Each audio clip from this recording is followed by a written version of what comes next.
অনুপ্রেরণার আরেক নাম থটস অফ বিল্লাল ভাই। অনুপ্রেরণার আরেক নাম থটস অফ বিল্লাল ভাই।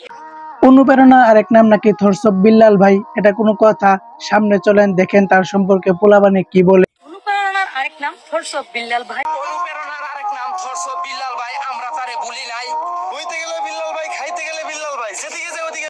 অনুপ্রেরণার আরেক নাম থটস অফ বিল্লাল ভাই। ভাই কিন্তু কাউকে কপি করতে বলে নাই। অনুপ্রেরণার আরেক নাম থটস অফ বিল্লাল ভাই। টাকার গল্প শোনার আগে কেউ কিন্তু এই কথা বলে নাই। আসলে সে একজন অনুপ্রেরণার নাম, যাকে দেখে হাজার হাজার কন্টেন্ট ক্রিয়েটর এই জার্নিটা শুরু করেছে। থটস অফ বিল্লাল ভাইয়ের প্রত্যেকটা কথাই কোনো না কোনো শিক্ষামূলক একটা বিষয় থাকে। সন্ধ্যা সন্দেশে সমাজের বাস্তবিক কথা তুলে ধরেন। তিনি আমাদের শেরপুরের গর্ব, আমরা এটা গর্ব করে বলতে পারি তিনি আমাদের অনুপ্রেরণার নাম। বিশ্বাস করেন ভাই, শুধু আমি নই, আমার মতো হাজার হাজার content creator thoughts of Billal ভাইকে দেখে এই জার্নিটা শুরু করে দিয়েছে।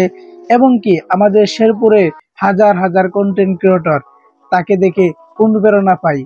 সে অনেক ভালো মনের একজন মানুষ। অনেক ভিডিওতে আপনারা দেখেছেন সে মানবতার কাজ করে যাচ্ছে। দোয়া করি আল্লাহ যেন এই কাজটা বেশি বেশি করার তৌফিক দান করেন, আমিন। আপনারা যারা তাকে ভালোবাসেন অবশ্যই তাকে সাপোর্ট করবেন, ভালোবাসা দিবেন। তার মাধ্যমেই আল্লাহ তাআলা অনেক অসহায় মানুষকে পথ চলার ব্যবস্থা করে দিয়েছেন। ধন্যবাদ সবাইকে।